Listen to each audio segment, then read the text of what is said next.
Les amis, bonjour et bienvenue dans cette nouvelle vidéo. Aujourd'hui, on s'attaque une nouvelle fois à une inéquation un petit peu plus dure que celle de la dernière fois. Si vous ne l'avez pas vue, je vous invite vivement à la regarder. Je mettrai le lien par ici ou par là. Pourquoi? Parce qu'en fait, on va utiliser à 2 pi près les mêmes méthodes. Alors, on se met directement dans l'énoncé. Donc, vous voyez que nous avons une fonction 1 moins racine de 1 moins 4x carré, le tout sur x, qui doit être strictement plus grand que 1 demi. Donc, en fait, c'est une fonction qu'on pourrait appeler f ou g, qui doit être au-dessus de l'équation y égale 1 demi. Comment est-ce qu'on va s'y prendre? La dernière fois, nous avions une racine carrée et on avait dit, bah tiens, on va regarder le domaine de définition de la racine carrée pour le faire péter. Là, c'est un tout petit peu plus subtil que ça, puisqu'on a quand même du x en dessous. D'accord? Mais dans l'idée, c'est la même chose. Il faut trouver le domaine de définition. Donc, pour trouver le domaine de définition, on regarde le domaine de définition du numérateur, le domaine de définition du dénominateur, et également que le dénominateur soit non nul. Si vous avez des difficultés avec ça, j'ai fait une vidéo, un speedrun sur les domaines de définition. Pareil, je l'afficherai ici ou là ou dans la description. Et donc, on sait déjà que 0 ne peut pas être compris, parce qu'on divise par x, donc si x vaut 0, ça pose problème. Et il faut maintenant regarder que 1 moins 4x carré soit plus grand que 0. Donc, on va l'écrire, c'est la première méthode. 1 moins 4x carré doit être supérieur ou égal à 0. Bon, alors, il n'y a pas besoin de sortir de Polytechnique. Là, c'est bon, on fait 1 plus grand ou égal à 4x carré. J'ai la gentillesse de détailler un petit peu. Et donc, bon, évidemment, les équivalents. Bon, moi, ça me saoule de mettre les équivalents, mais allez, je les mets. Donc, on a du 1 quart qui doit être plus grand que x carré. Et là, la première douille de l'exercice, c'est de dire, ok, bah, paf, je passe à la racine carrée, donc ça veut dire que x doit être plus petit que 1 demi.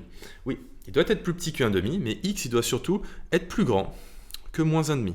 Okay, donc ça, c'est la première embûche sur votre chemin. Il ne faut pas se faire avoir par ça quand on passe à la racine carrée. N'oubliez pas qu'il y a la solution positive, la solution négative. D'accord? Bon, vous pouviez également faire un discriminant, mais bon, faire un discriminant quand il n'y a pas de terme quadratique, c'est-à-dire quand il n'y a pas le b, je vois pas trop l'intérêt. Et sinon, vous pouviez également remarquer que 1 moins 4x carré, c'est 1 moins 2x au carré, le 2x qui est au carré. Donc vous avez l'identité remarquable 1 moins 2x, facteur de 1 plus 2x. Vous faites un produit nul, vous trouvez, je pense que c'est du niveau 3e, de fait, tout le monde doit savoir faire ça. Si vous ne le savez pas, vous me le dites dans les commentaires. Donc le domaine de définition, c'est ni plus ni moins que moins 1 demi inclus 0 exclu, union 0 exclu, 1 demi. Voilà, donc c'est sur ça qu'on va travailler. J'aurais pu également l'écrire moins 1 demi, point virgule 1 demi, privé du singleton 0. Pourquoi je ne l'ai pas fait? Parce qu'en fait, on va faire une disjonction de cas et je trouve que c'est plus lisible. En fait, c'est plus lisible quand on a vraiment notre ensemble qui est cassé en deux. Voilà, je fais un peu de propre, je réécris et on se retrouve. Bon, donc maintenant, vous connaissez la musique. On va regarder, on va faire donc une disjonction de cas quand x appartient à ce morceau-là et quand x appartient à ce morceau-là. Et on va voir ce qu'on peut faire. Donc, notre premier cas, quand x appartient à moins 1 demi, 0. Quand x appartient à moins 1 demi 0, eh bien, qu'est-ce qu'on peut faire? Alors déjà, la racine carrée, on s'est assuré qu'elle était définie. L'idée, quand on a un truc comme ça qui est peu reluisant, c'est d'essayer d'isoler la racine carrée pour pouvoir la faire exploser en passant au carré. On va voir si on a le droit de passer au carré. Je vous rappelle, on n'a pas toujours le droit de le faire. Bon, alors pour isoler la racine carrée, le x, on va le foutre là-bas. Et donc, notre truc est équivalent à quoi? À 1 moins racine carrée, hop, de 1 moins 4x carré, qui doit être plus petit que x sur 2. D'accord? Parce que x est négatif, strictement négatif. Donc ça, c'est la deuxième douille. D'accord? C'est garder l'inégalité dans le même sens. Alors qu'il faut changer le sens. Ok? C'est super, méga important. Donc moi, ce que je vous recommande, c'est de manipuler le moins de moins possible. Et donc, ce qu'on va faire, c'est que moi, je vais isoler la racine carrée de l'autre côté. C'est personnel. Il n'y a pas d'exactitude. Moi, je fais comme ça pour éviter justement de me faire avoir parce qu'il y a des moins. Quand je vais passer au carré, ça peut foutre le bordel. Mais vous faites bien comme vous voulez. Moi, je vous suggère de faire comme ça. Donc, on a 1 moins x sur 2, qui est strictement inférieur à racine carrée de 1 moins 4x carré. Voilà. Bon, puisque x est dans moins 1 demi 0, ça veut dire qu'on a du positif, moins un truc négatif, donc du positif, et ça c'est positif. Là, on a le droit de passer au carré, il n'y a aucune restriction, c'est positif, bim, on met tout le monde au carré. Alors, quand on met tout le monde au carré, ça nous donne quoi?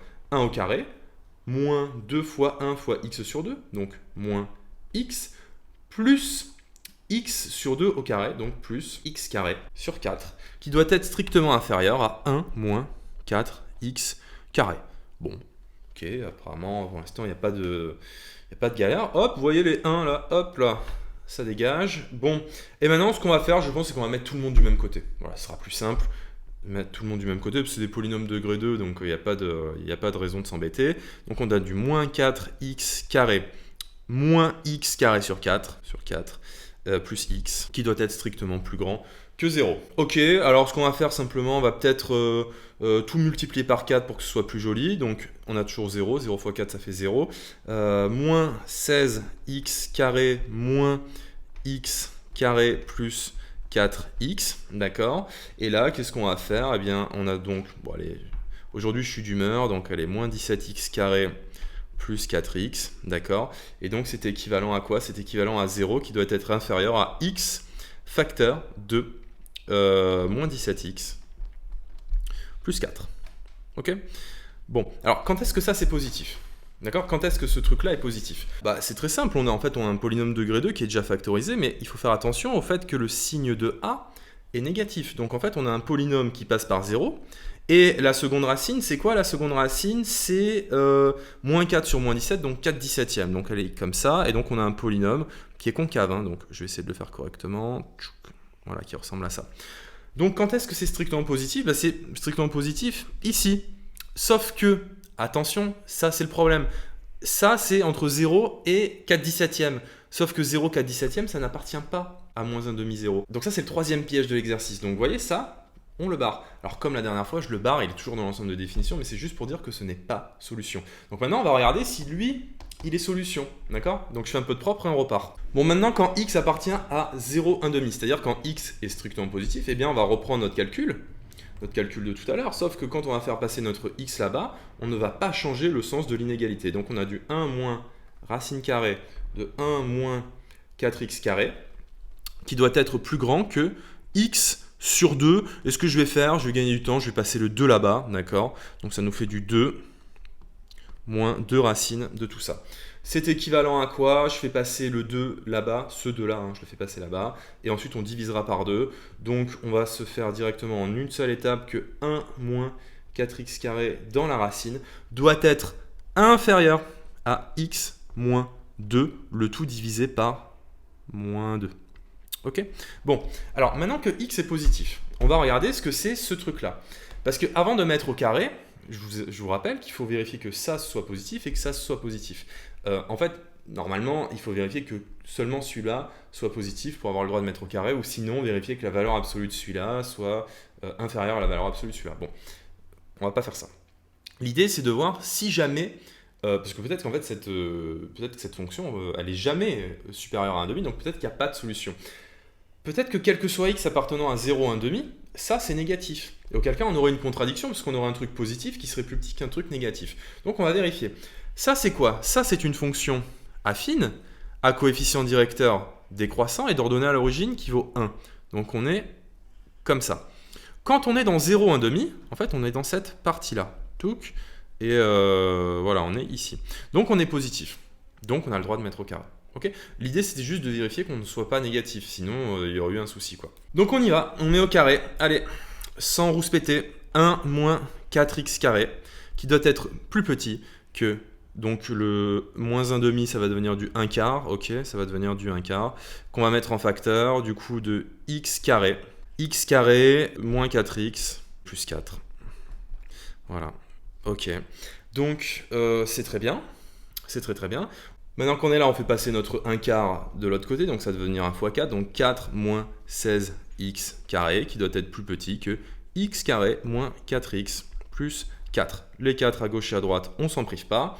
Et donc c'est équivalent à quoi? Donc on fait passer le 16x carré de l'autre côté, 17x carré moins 4x, qui doit être strictement plus grand que 0. Cette fois-ci, on a un polynôme convexe, d'accord, signe de a positif, avec une première racine toujours à 0, la deuxième racine à 4 17e. Hop, 4 17e. Donc, on a un polynôme qui ressemble à peu près à ça. Bon, donc on pourrait éventuellement le factoriser pour que ce soit un petit peu plus joli. 17x moins 4, voilà, comme ça on y voit bien. Ok, donc ça, c'est notre équivalence. Donc n'oubliez pas que notre ensemble de définitions, là, ce sur quoi on travaille, c'est 0, 1,5. Et donc, nous, on est dans cette partie-là, en fait, parce qu'on va être strictement plus grand que 0. Et la racine qui est ici, c'est 4 17e. D'accord? Donc, en fait, notre x, il appartient à 4 17e, point virgule, 1,5. Voilà. Et on les prend pas. On ne le prend pas parce qu'on est strictement plus grand que 0. D'accord? Donc, je répète, on a un polynôme de degré 2 qui est convexe. Donc, on va regarder la partie qui est supérieure à l'axe des abscisses. Ok, on a dit, bah voilà, bah il est supérieur à l'axe des abscisses ici et ici. Sauf que cette partie-là, on s'en fout parce qu'on est dans x qui doit appartenir à 0, 1,5. Là, on voit qu'on est clairement dans les négatifs. Et quand on est entre 0 et 4/17 ici, on est négatif. Donc, on ne prend pas non plus. Et donc, on prend finalement l'intersection. En fait, on prend ce qui reste entre 4/17 et 1,5. Donc, ce n'est pas une intersection. En fait, on prend ce qui reste entre 4/17 exclu et 1,5. Parce que quand x vaut 4/17, on va être égal à 0. Sauf qu'on doit être strictement plus grand que 0. Donc, la solution, c'est... bon, ça ne s'écrit pas comme ça. Hein, c'est x qui appartient à 4/17, 1,5. Voilà. N'écrivez pas comme ça, hein, j'avais pas vu que je l'avais déjà écrit. Donc la solution, c'est x qui appartient à cet intervalle-là. Les amis, c'était une inéquation qui était vraiment pas facile. Si vous avez réussi à la faire tout seul, franchement chapeau. Si vous êtes au lycée, ça veut dire que vous avez un très bon niveau dans ce domaine-là. Si vous avez un ami qui pense avoir un très bon niveau, ben, suggérez-lui cette vidéo. Peut-être que ça lui remettra les pieds sur terre. On va se faire une dernière vidéo la semaine prochaine sur les inéquations Henri IV Louis le Grand. Donc n'oubliez pas de liker et de partager. Et moi je vous dis à la prochaine.